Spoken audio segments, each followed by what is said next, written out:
Adega Sabor e Arte Especial Portugal. Oferecimento. Explore os sabores de Portugal com a Qualimpó.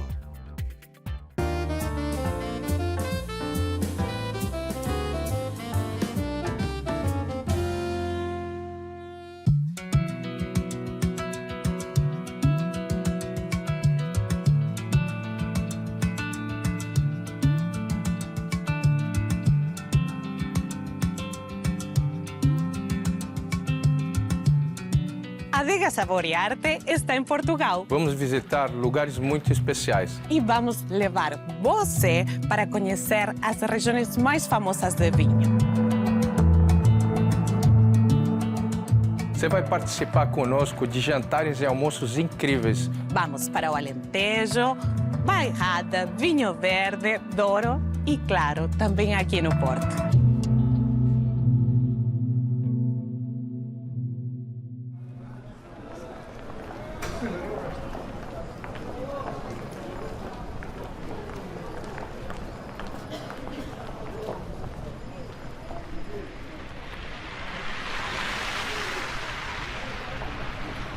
Visitar o Alentejo é uma experiência incrível para quem quer aprender mais.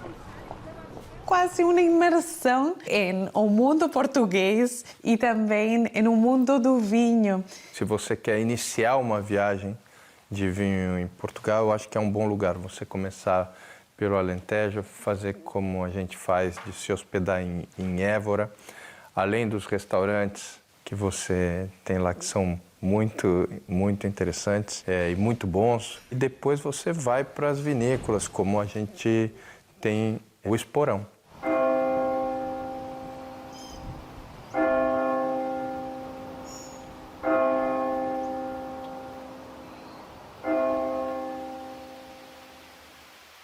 Na Torre da Herdade do Esporão foi a primeira parte a ser edificada aqui e humanizada na Herdade. E basicamente tem uma vocação militar, ou seja, nessa altura, com preocupação das invasões árabes que houve na Península Ibérica durante muitos séculos, em todas as povoações havia uma propriedade que era a defesa, chamava-se a defesa dessa povoação. Então o Esporão é a defesa de Reguengos de Monsaraz, por ser um sítio mais alto e porque se conseguir controlar muito bem o horizonte e, portanto, ver se há perigos a vir no horizonte. É uma empresa cinquentona agora e fundada nos anos 70, não é? Portanto, neste caso, em 1973, por duas pessoas muito especiais. Uma delas o meu pai, José Roquete, e o sócio dele, Joaquim Bandeira.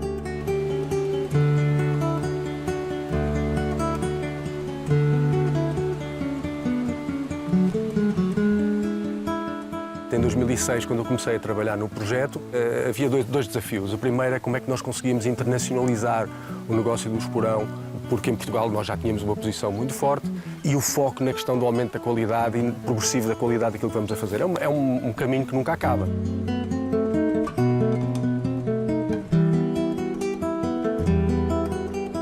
E a questão da agricultura biológica era precisamente isso, era a percepção que já tínhamos criado noutros produtos e também olhando para a indústria de vinhos, olhando, por exemplo, para a Borgonha, que já tinha feito essa transição nos anos 70 e nos anos 80, perceber que a qualidade da agricultura biológica, de facto, era maior.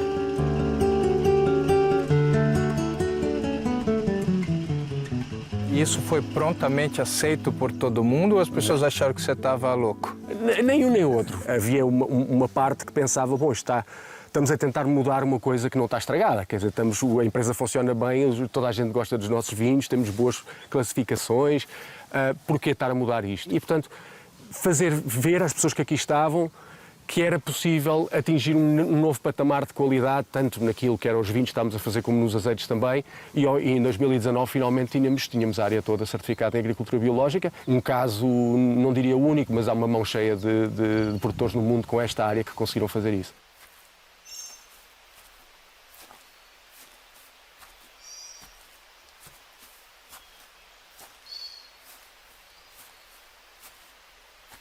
Isto, por acaso, na primavera é impressionante porque as estevas, mas ficam mais altas que a vinha. A gente está aqui no Alentejo, mas esse aqui é o Pequeno Douro. É isso, é como chamamos aqui este sítio, porque realmente é uma vinha de encosta que faz lembrar um pouco o Douro, não é? Não é uma área tão plana como como habitualmente é no Alentejo. Tem a particularidade de estarmos já assentes no maciço de xisto, que temos aqui, conseguimos ver muito bem, e por isso, a brincar, costumamos chamar esta zona o Pequeno Douro. Esta é uma vinha que é para nós muito especial, porque foi a primeira vinha que nós plantamos, que consideramos que está realmente integrada na natureza, não é? Quase que a própria zona aqui do montado e entra para dentro da vinha. É realmente aquilo que procuramos com a agricultura orgânica, é conseguir ter o ecossistema, todo o ecossistema aqui da herdade, integrado naquilo que é com a nossa produção. O que temos é essencialmente pragas. Pragas são insetos e para isso a única forma que nós temos natural de combater é com predadores.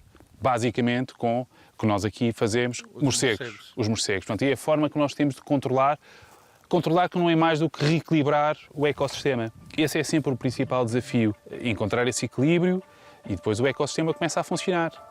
Eles começam a perceber que aqui tem muita comida, portanto vêm mais, nós temos mais abrigos para eles. E eles protegem os vinhedos. Isso.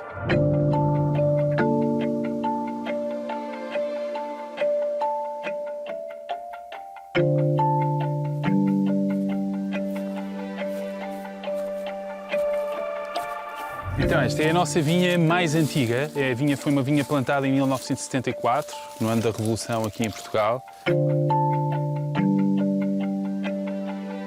Tem a particularidade de ser trincadeira, era uma casta muito plantada, que deixou de o ser, e eu acredito que é uma vinha de futuro. Mas a produção é muito baixa. É uma vinha... Quanto? É uma vinha velha. Nós estamos a produzir aqui pouco mais de 3 cachos por videira. Portanto, realmente a produção é muito baixa. Parece ser uma casta que está realmente muito bem adaptada ao que são as condições que temos aqui no Alentejo. O que gostei muito do que estão fazendo é tentar entender. Por mais que estão no Alentejo durante muito tempo, estão tentando inovar e entender o que está acontecendo. Então, testar castas nacionais, castas internacionais, entender qual se adapta melhor.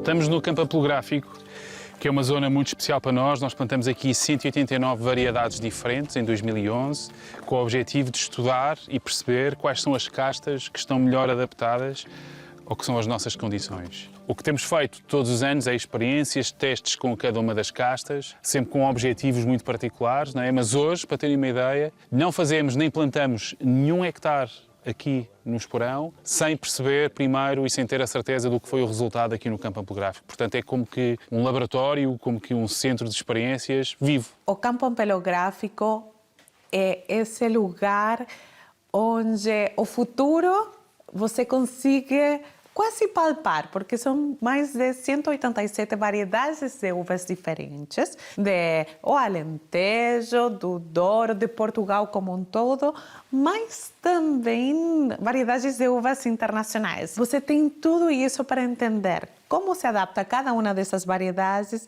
em diversos tipos de irrigação. Acho até quase difícil de processar tantas variedades, né?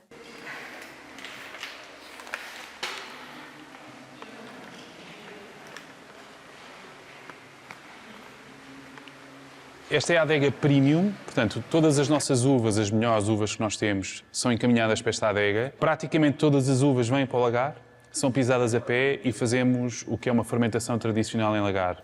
A partir daqui, da fermentação, prefiro fechar o vinho o máximo que conseguir. Portanto, prefiro ir para um ambiente muito mais redutor. Os aromas redutores são sempre aromas mais fechados, mais associados a aromas tropicais, por exemplo. É o aroma mineral, não é? Quando eles dizem que o vinho tem um caráter mineral, em contraponto com um caráter oxidativo, que é um caráter muito mais quente, muito mais maduro, muito mais de compota, muito mais de quase cozido, para conseguir, depois que os vinhos não tenham esse caráter tão redutor, não é?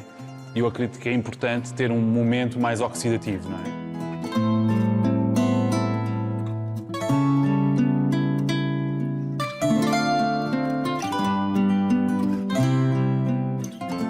E aqui temos o que chamamos um tesouro do Alentejo. É um museu. Foi desta forma que tudo começou aqui no Alentejo, não é? É uma influência, obviamente, romana.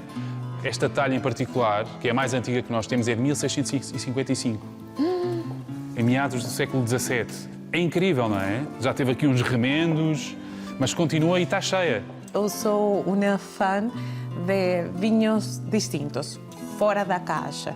E já o Alentejo tem um tesouro que são os vinhos de talha. E eles têm ânforas muito antigas que você pode entender a cultura. Aquela ânfora de 1684 tem quase a idade de um país. O Brasil tem pouco mais de 500 anos e aquela ânfora tem 300.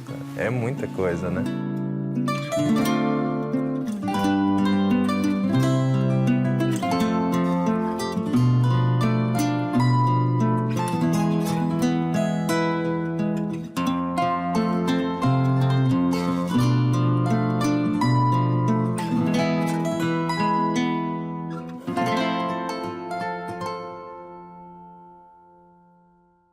Degustamos muitos vinhos. Eu gostaria de trazer quais são os perfis de vinhos, porque no Alentejo tem vinhos muito diferentes. Então você tem o tema da tradição com as ânforas, até temas de grandes inovações. Eu sei que você gostou do Fio da Navalha, que tem uma correlação intrínseca com a pesquisa do campo ampelográfico que eles têm lá.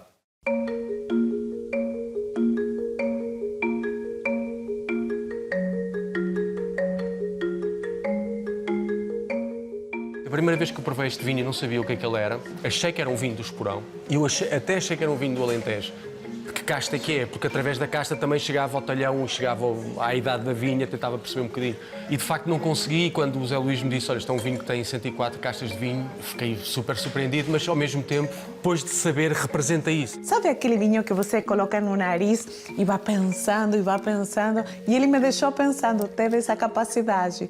O nome perfeito, né? Fio da Navalha. Podia dar tudo certo, podia dar tudo errado, você nunca sabe, e deu certo. O Torre é basicamente por onde nós começamos. Fizemos 4 safras do Torre, portanto 2004, 2007, 2011 e agora 2017. É o vinho emblemático que só sai em anos muito singulares, os anos que eles consideram mais perfeitos. A gente provou o 2017, que tem muita potência, muita estrutura, mas ao mesmo tempo senti um vinho alentejano em sua máxima expressão de elegância. No ano que não tem torre, as uvas que iriam para esse grande ícone vão para o Private Selection. A gente teve a oportunidade de degustar várias safras. 2 que me chamaram muita atenção no tinto foram a safra do 2016 e do 2019. Eu gosto de vinhos com bastante madurez, ao mesmo tempo o desafio, textura, vida. E eu acho que ele consegue expressar isso. O Monte Velho, branco. 2023, o né? 2023, que está tão fresco. Para mim foi um grande achado. Fazia tempo que não degustava um vinho tão vivo, tão alegre e tão bem resolvido.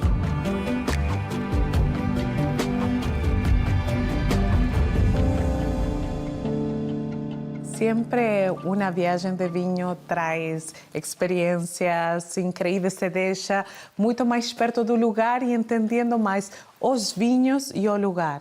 No Esporão, você consegue ver, dependendo da época, a colheita de azeite. Dessa vez é uma das primeiras vezes que consegui ver a colheita em ação.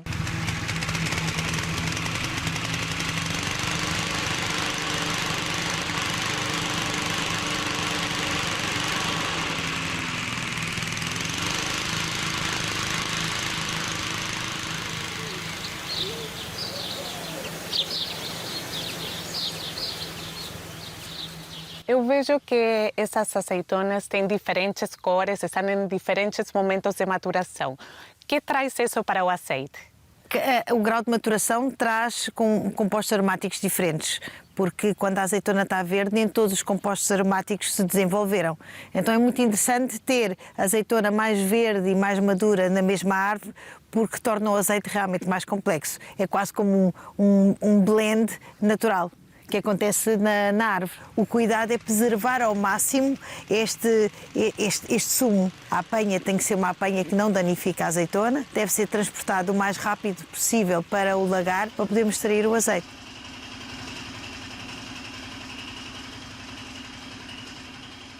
quando você entra na região da fábrica de azeite, consiga sentir esse aroma. Já te dá vontade de pegar aquele pão alentejano e comer, porque é delicioso. E daí já vem a dica do restaurante, né? Porque o restaurante do Esporão é um restaurante, uma estrela Michelin. Não é um restaurante nada pretensioso, é um restaurante que consiga mostrar o terroir.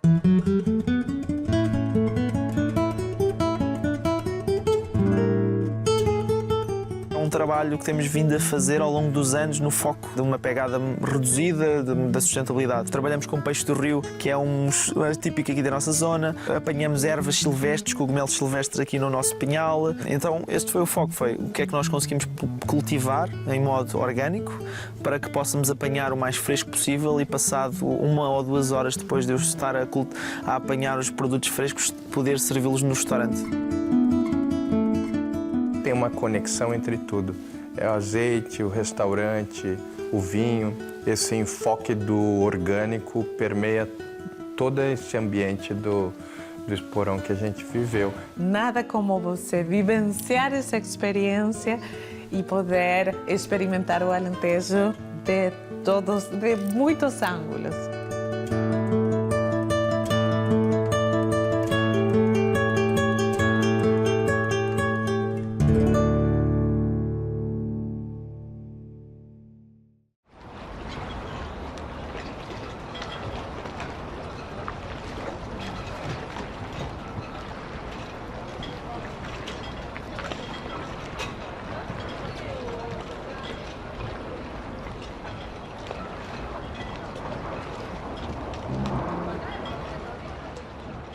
Poucas cidades têm um nome de vinho tão conectado como o Porto. E o Porto tem diversos estilos. A gente escolheu visitar uma casa que está muito ligada a um dos grandes estilos, talvez o grande estilo.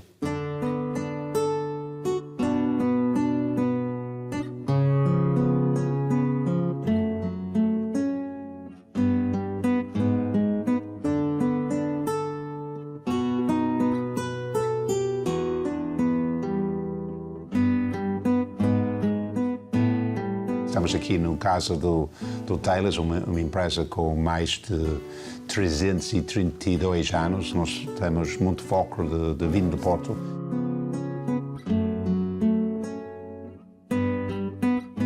O ano passado, em 2023, nós celebramos a aliança mais velha do mundo, que é a aliança entre a Inglaterra e Portugal.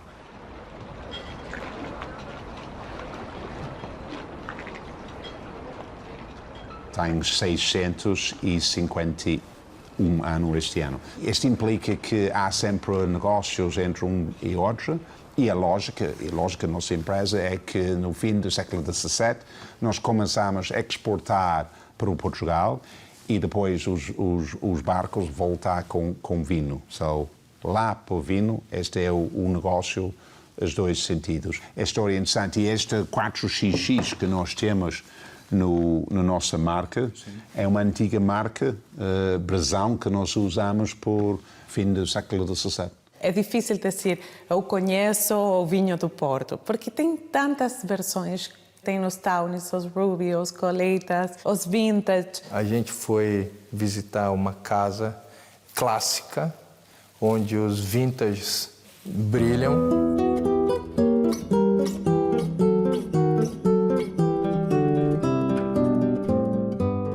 O Vintage é um vinho do Porto que vai captar as características do ano e vai captar as características das vinhas que entraram nesse vinho. E vai envelhecer na garrafa.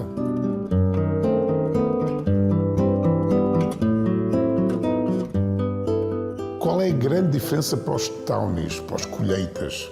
Nós, como família, decidimos pôr a envelhecer na madeira ao longo de muitos anos, e os Townies, o que é que acontece? Nós é que decidimos fazer o envelhecimento e nós engarrafamos quando está pronto para beber.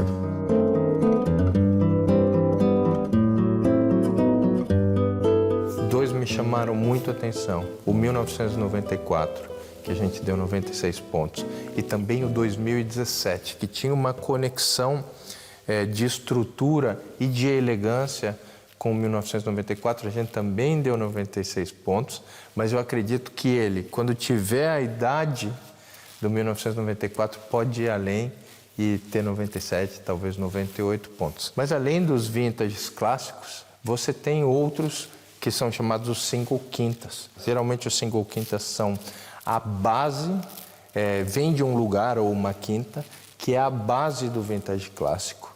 E no caso da Taylor's, é o Vargelas. Daí eles apresentaram um novo estilo de vinho do Porto, vintage.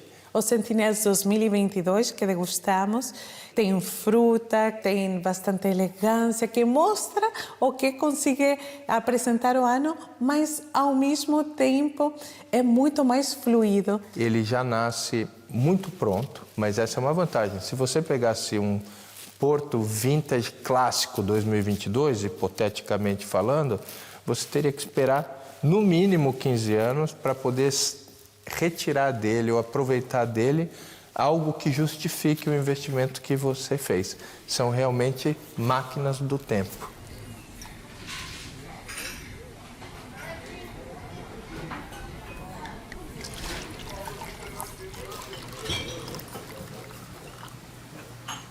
Antigamente, e quando eu digo antigamente, estou a falar no século XX, até os anos 70, o vinho do Porto, ele ia para a Inglaterra em pipas e ele era engarrafado em Inglaterra, não é? E depois os vinhos eram engarrafados sob demanda. Às vezes não eram todos engarrafados no segundo ano, não é? E então o que é que acontecia no rótulo? Vintage, late bottled. Quando a Taylor's começa a ver, depois da Segunda Guerra Mundial, começa a ver as vendas a caírem, a virem por aí abaixo e o seu negócio periclitante, temos de produzir um vinho do Porto que responda às necessidades deste novo consumidor que está a emergir do pós-Segunda Guerra Mundial, que já não é o mesmo que era o nosso consumidor, o nosso comprador antes da guerra. E como para o inglês é muito importante a data, sim, então a Taylor decide fazer o Late Bottle Vintage, porque vintage é em inglês safra. E então, Late Bottle Vintage que é do ano. A cartinha de 1970, assinada pelo Sr. Robertson, a apresentar ao nosso importador o Late Bottle Vintage, o LBV, tem uma coisa fantástica. Ele diz: "This is a wine to drink by the glass." No sentido de pode comprar uma garrafa que serve um copo hoje, serve um copo amanhã. No fundo, dizer aos restaurantes, aos bares que não tenham medo, que não é como ao vintage. Compram uma garrafa, quando abrem uma garrafa têm que a consumir. Este é to drink by the glass. E daí o grande sucesso do LBV.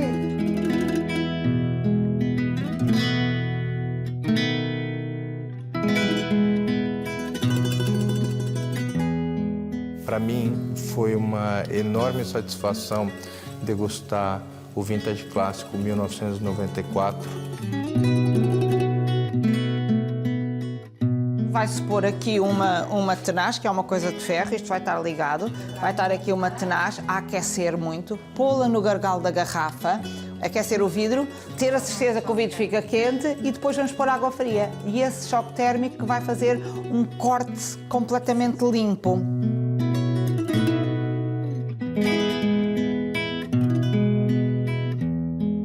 Normalmente isto era feito para vinhos que envelheciam muito tempo, vinhos muito velhos. Quando pomos o saca-rolhas, a rolha pode, alguma, começar a desfazer-se, não é?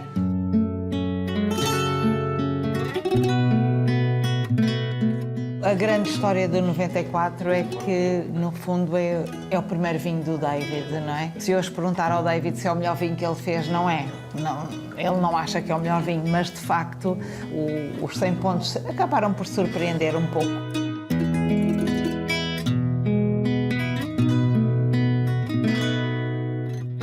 Além de produzir esses clássicos vinhos de Porto, eles decidiram ingressar ao mundo do vinho tradicional. E a gente foi visitar um dos projetos do grupo do Flatgate na Bairrada.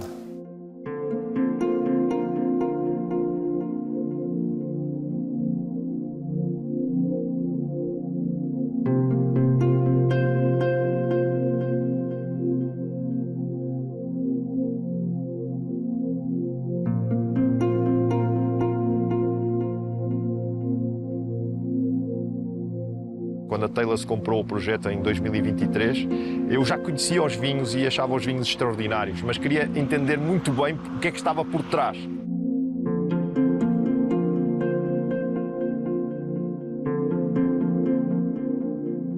A primeira coisa que eu vejo é esta cena que nós estamos a ver aqui, que é este solo de calcário extraordinário, onde estão as vinhas de Cabernet Sauvignon. E isto é fundamental para explicar a qualidade do principal, que é a textura do tanino, que é muito, o tanino fica meio poeirento, meio rugoso, parece pó de giz, que é super saboroso e é nítido essa característica. Notar que a bairrada não é toda em solo calcário, mas a quinta do principal é. Portanto, este solo especial, aliado ao facto do clima ser parecido com o de Bordeaux, faz com que seja possível ter Cabernet Sauvignon, Merlot, Petit Verdot também e alguma coisa também de Cabernet Franc, que são variedades que funcionam muito bem.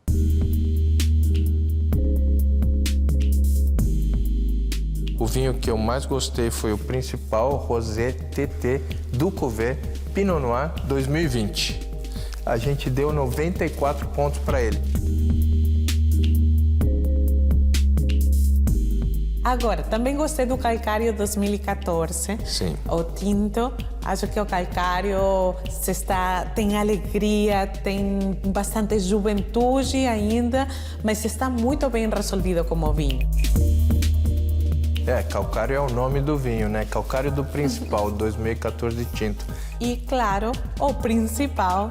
Provamos vários. O 2009 é o que mais me chamou a atenção. Tem essas notas de cogumelos, de sotobosque, de fruta, de especiarias. Tem um pouquinho de tudo. É um vinho que dá muito prazer em ser bebido agora. Quantos pontos você deu? Eu dei 95 pontos. Ele tinha, acho que tudo no lugar. Praticamente 15 anos, tá inteiraço. Já apontando alguns indícios de evolução, mas tem muito tempo pela frente. Foi um dos grandes vinhos que a gente tomou nessa viagem. Eu acho que é uma dica interessante visitar pela Bairrada. A Bairrada está no caminho de um trajeto. Se você sair do Alentejo e você for para o Porto, um dos caminhos que você pode fazer é dar uma paradinha na Bairrada. Bairrada é terra do leitão da Bairrada e terra da baga também. Mas você pode dar uma escapada e também escolher, conhecer outras variedades que estão sendo plantadas lá. Fica a sugestão de viagem para você também. E continua com a gente.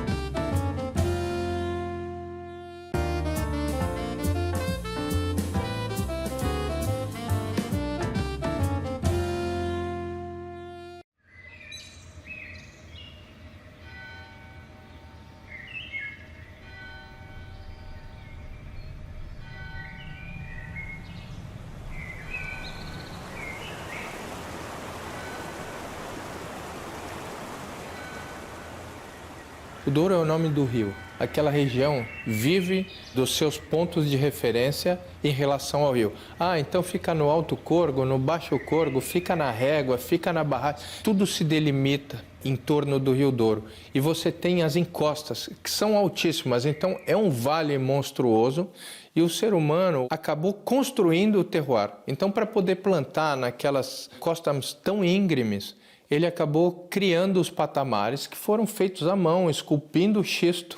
Fomos à Quinta do Crasto, que tem umas vistas e uma viticultura heróica. As vinhas são uma posição quase de risco, não? As pessoas quase fazem alpinismo para poder colher aquelas uvas, né?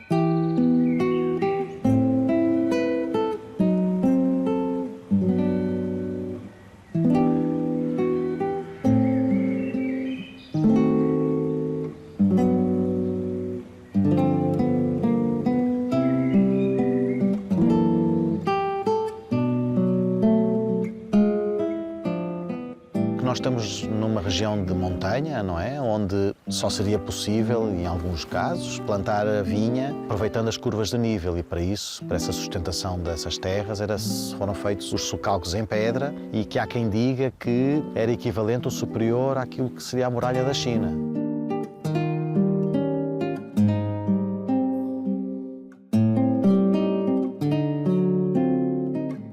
O xisto é a rocha dominante aqui na região, não é? E com isto nós acabamos por ter um solo, muitas vezes com zero de matéria orgânica, portanto solos muito pobres, que obrigam a videira a trabalhar muito. Uma videira já com 70, 80, 100 anos, como nós temos, por exemplo, na Maria Teresa, sabemos que as raízes chegam a atingir quase 7, 8 metros de profundidade para irem buscar alguns nutrientes e, sobretudo, alguma água que o xisto também ajuda a reter. A videira sofre muito, mas com esse sofrimento acaba por se traduzir depois numa grande qualidade nas uvas. Além do xisto, que marca muito, na minha opinião, tanta textura, camadas, complexidade do vinho, tem uma outra erva muito curiosa que a gente também associa ao Douro intrinsecamente, que é a esteva. É uma planta resinosa que tem um aroma muito específico, um arbusto que acaba por transmitir muito esse carácter e essa personalidade aos vinhos.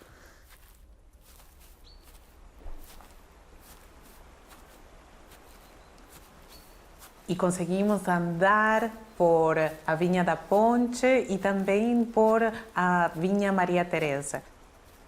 É uma vinha histórica, com mais de 100 anos, nos traz um potencial para produzir um vinho único, como é o Maria Teresa, mas uma vinha que dá muito trabalho. É aquilo que nós chamamos de uma viticultura heroica, porque nesta inclinação, nestes socalcos e, sobretudo, olhando para a vinha e ver a produção que esta vinha dá, que é sempre uma produção muito baixa. Precisamos de 3 plantas para fazer uma garrafa de vinho.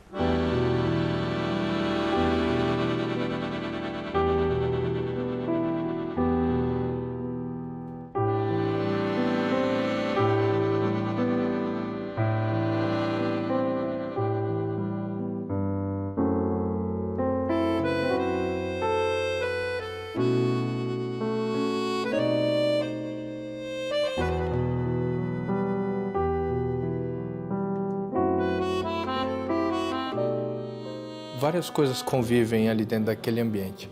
O solo de xisto, ervas muito específicas e aquele ambiente que une muito frio e muito calor durante o ano.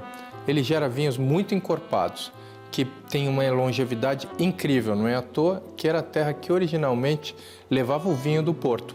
A região produtora de vinhos do Porto foi a primeira região demarcada do mundo. Em 1756, Marquês de Pombal instalou 300 monolitos pelo Douro inteiro para demarcar onde se podia produzir vinho do Porto oficialmente. Esses marcos ficaram chamados como marcos pombalinos. E aqui na Quinta do Crasto, a gente tem um dos 300 que foram instalados por todo o Douro.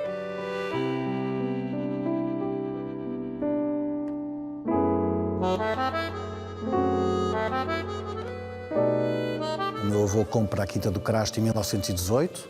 Ele constrói esta zona, que entretanto foi agora remodelada mais recentemente, onde nós temos os lagares, não é? Que é algo que qualquer quinta no Douro e que faça bons vinhos do Porto tem que ter lagares. E eu considero que estes são os melhores lagares que existem no Douro, porque foram muito bem pensados, onde aliamos a parte tradicional do lagar em si, com estes materiais que são todos materiais portugueses, mas ao mesmo tempo aliamos com esta parte tecnológica, onde nós temos aqui as placas endógenas, onde nós conseguimos com isto controlar a temperatura dos vinhos que fazemos aqui e também, apesar de continuarmos a fazer uma pisa humana, portanto a pisa tradicional, conseguimos complementar com uma pisa mecânica. Existem aqui vários pormenores muito importantes quando se reabilita uma adega, que foi o que nós fizemos aqui, que acima de tudo é um grande cuidado com a parte de higiene. Tudo aqui nós conseguimos higienizar de uma forma muito fácil, muito eficiente, com estas tintas epóxi, onde temos os cantos arredondados e toda uma acessibilidade a tudo que é por baixo das cubas. Então, um projeto que eu acho que ficou bonito, mas ao mesmo tempo muito eficiente. Este é um local muito mágico para nós e muito especial para nós. Nós temos um parque de aproximadamente cerca de 1.700 barricas. Trabalhamos com diferentes tanuarias e dentro das tanuarias com diferentes tostas, ou seja, em termos de barricas, a complexidade que nós conseguimos aportar ao vinho com estagem em barricas é enorme. E aqui, esse sistema de rodas acabou ajudando muito no trabalho aqui na adega, é? Realmente, a forma de fazer a batonage sem expor o vinho ao oxigênio, apenas fazendo a rotação, acaba por ser muito importante e diferenciador a nível de frescura. E a gente pode fazer um teste aqui? Força. Vamos ver se eu tenho força mesmo. Força. Preciso força.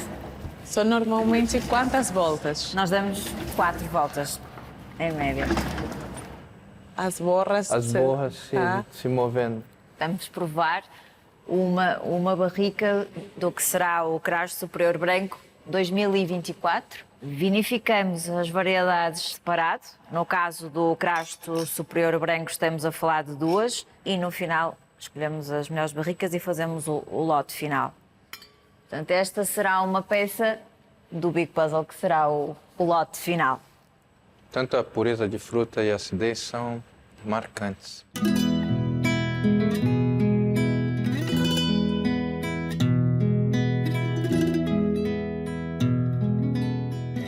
Mas, como nem tudo é terra, nós vamos fazer um passeio de barco.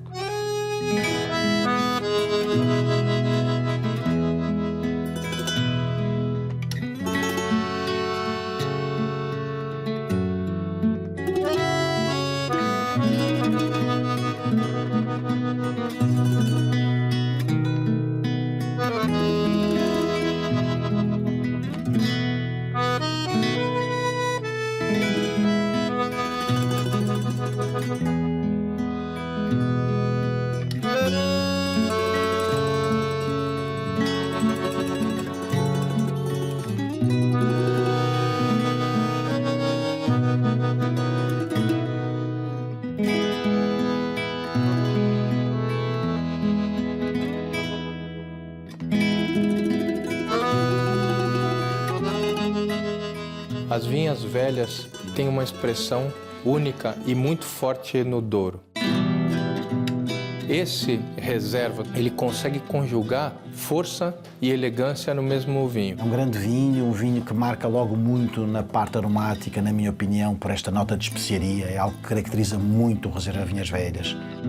Com taninos poderosos, com fruta bem madura, com uma boa textura, mas tudo isso muito contrabalançado por uma acidez pungente, que equilibra todo esse contexto. Eu gostei muito.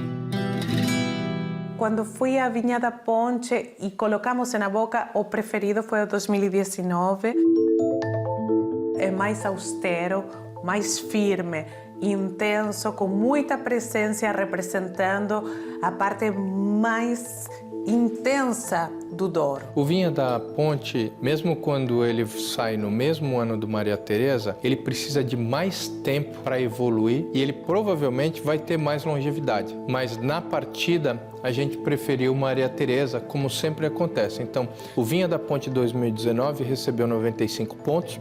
Agora, o Maria Teresa tem uma elegância e uma finesse que é trazido pelas uvas daquele vinhedo espetacular, que chega a ser emocionante. O Vinha Maria Teresa 2019 recebeu 97 pontos. Gosto muito de uma coisa neste Maria Teresa, a mim marca um pouquinho mais que o ponto, que é a acidez. Acho que é um vinho muito fresco na boca.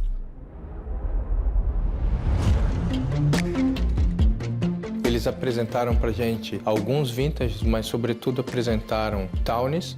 Tawny de 40 anos foi engarrafado no dia pra gente degustar. E era uma coisa absolutamente espetacular.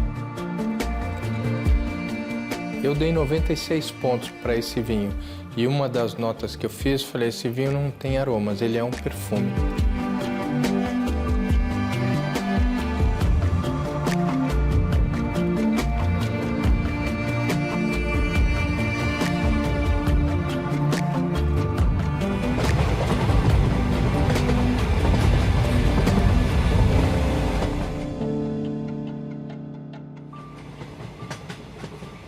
E vamos para outra vista totalmente diferente e uma interpretação linda da Quinta dos Mursas, que desde a Quinta do Crasto pegamos o comboio, o trem, como decimos no Brasil, e demorou 6 minutos esse trajeto muito rápido, que é um trajeto que de carro duraria 40 minutos.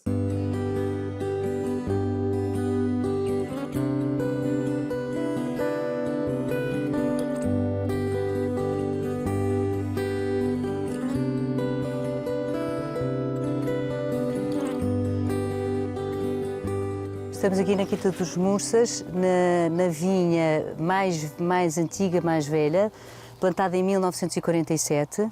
Foi a primeira vinha plantada ao alto na região de Marcada do Douro. Nessa época estava tudo plantado em terraços, não havia ainda as mecanizações e efetivamente acreditava que em termos de erosão que conseguia-se manter mais o solo, porque temos muito mais plantas por hectare, portanto é uma densidade alta de plantação e essas plantas também ao competirem entre si acabam por produzir menos por cada planta, mas com muita qualidade, muita concentração. E aqui dá para ver que é uma vinha velha também porque tem, em lugar de ser de madeira, essas estacas são do próprio xisto. É? Exatamente. Isto é o tradicional no Douro, todas as vinhas antigas têm os seus postes em xisto, um xisto que é um xisto mais escuro que vem da própria região, mas de zonas mais altas e, portanto, é mais firme. E isto nós temos o poste e, ao contrário do que se faz, tem aqui este para segurar, que é o chamado a estronca. Portanto, é um modelo antigo, continuamos e que realmente sustenta muito bem a nossa vinha. Dos 150 hectares totais, sim, você tem apenas 50 de vinha. Exatamente, é 1/3 da área total da Quinta dos Mursas plantada com vinha. Portanto, a biodiversidade fantástica, temos aqui não só espécies vegetais, muitas que andamos a fazer também um trabalho minucioso para identificar todas as espécies que temos vegetais, assim como seja de insetos, de aves. O som das aves. É uma maravilha, é fabuloso. Lindo o seu escritório. É muito bonito.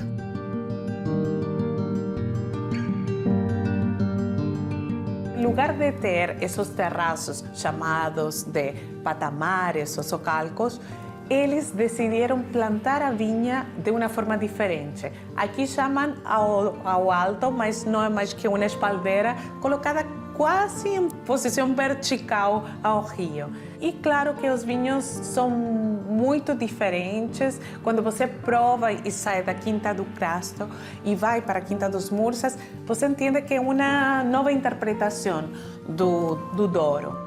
E aqui estamos na nossa adega tradicional. Este é o edifício original que já cá estava. Estas são as cubas originais de quando fizeram este armazém. São cubas de cimento de grande capacidade, de 33 mil litros. Isto ajuda muito a preservar os vinhos, a conservar e a estabilizar. Portanto, não há diferenças de temperatura. O vinho mantém-se sempre muito estável. Nós temos aqui barricas, pipos de vinho do Porto, em que temos uma coleção de vinhos antigos, onde nós podemos fazer os nossos blends do Tawny, por exemplo, 10 anos que provamos. E aqui temos estes 2 tonéis antigos, onde temos uma base de 10 anos e de 5 anos. Temos os outros mais antigos na outra mais pequena. Portanto, são lotes maiores que nós vamos tendo e podemos ir refrescando também.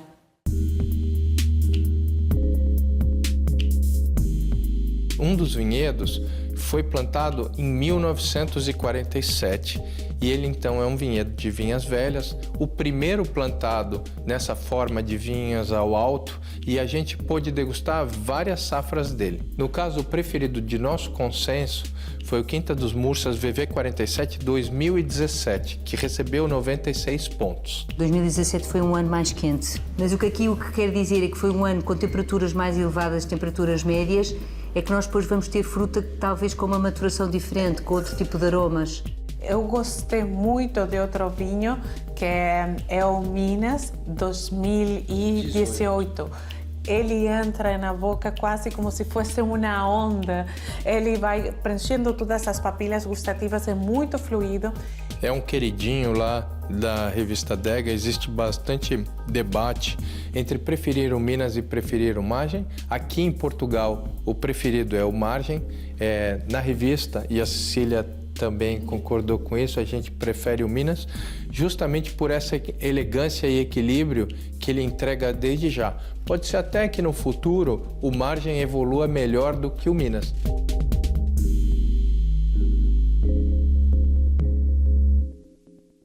Então, Já sabem, o Douro tem muitas versões, tem muitas caras por os vinhedos plantados de formas diferentes, cada um contando uma história distinta.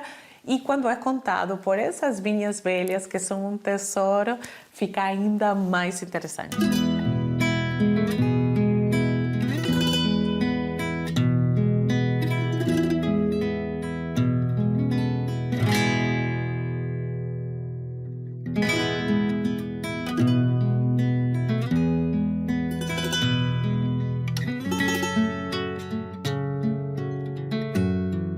Estamos aqui na Quinta do Ameal, especificamente na região de Vinhos Verdes, muito perto do Rio Lima, que é a melhor região para loureiro.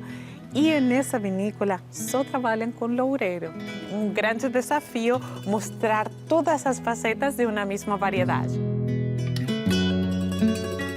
O solar, portanto, o local de origem da casta loureira é o Vale do Lima. Diz-se no meio que existe o loureiro do Vale do Lima e depois existe o loureiro da Quinta do Ameal, não é? E onde é que existem estas diferenças? Tem exatamente a ver com a localização. Não estamos tão perto do mar e estamos protegidos por estas serras. Temos melhores maturações. A Quinta do Ameal foi durante muitos anos certificada em orgânico, mas depois teve um problema sanitário, uma doença que se chama flavescência dourada, que não tem cura. E então tiveram que fazer tratamentos, inclusivamente tiveram que arrancar a vinha toda. O Esporão é orgânico em todos os seus territórios, tem parcelas aqui a testar em orgânico, mas nós não somos fundamentalistas, nós queremos perceber qual é o melhor modelo, então ainda não decidimos qual vai ser o que vamos aqui seguir. Estamos a ensaiar e a testar para poder fazer a seleção do modelo de produção que melhor se adequa e mais equilibrada ao território onde estamos. Esta é a vinha do Rio, que tem solos também graníticos, mas são solos de aluvião, não é? Que são menos férteis que os outros e retêm menos água, não é? E esta variação entre tipo de solos graníticos permite-nos ter depois expressões diferentes também do loureiro, que tentamos encapsular depois nos vinhos que a Quinta tem, não é? Nos diferentes vinhos. Podemos experimentar? Eu acho que sim, não é? Já passámos a data da vindima. A Cecília acabou de vindimar.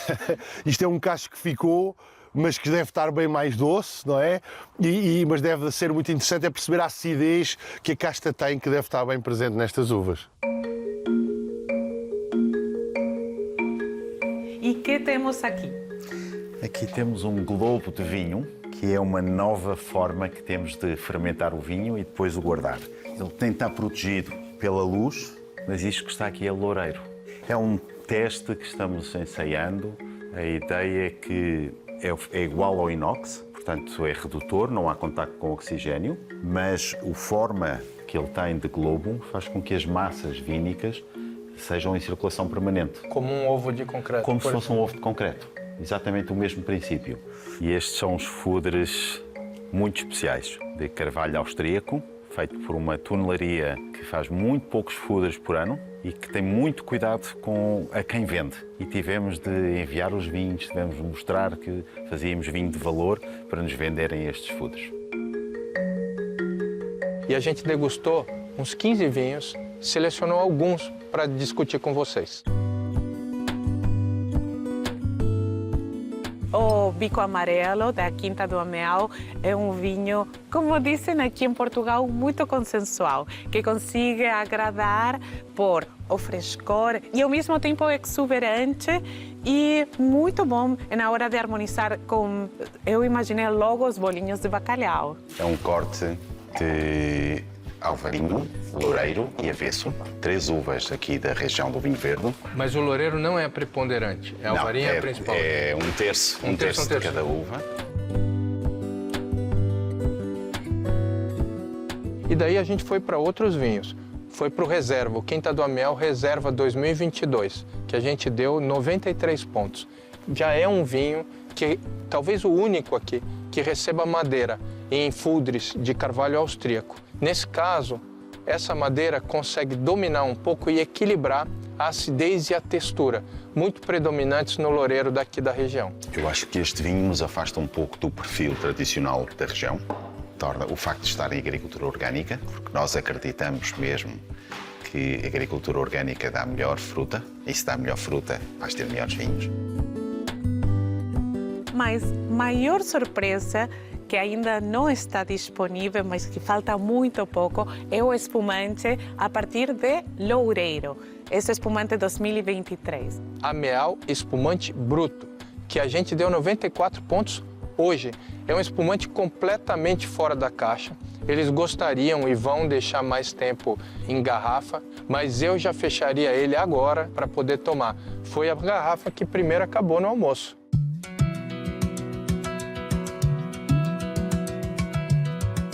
E a gente encerra nossa viagem aqui.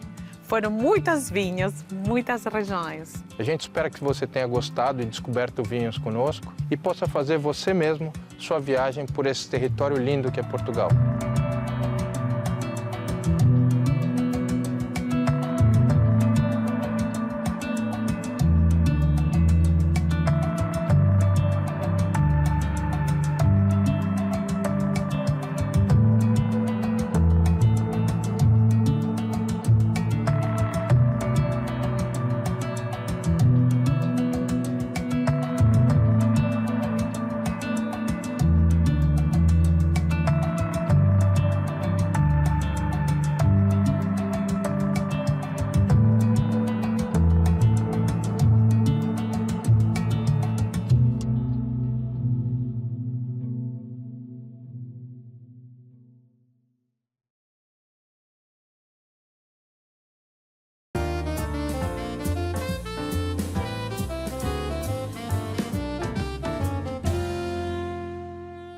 Adega Sabor e Arte Especial Portugal.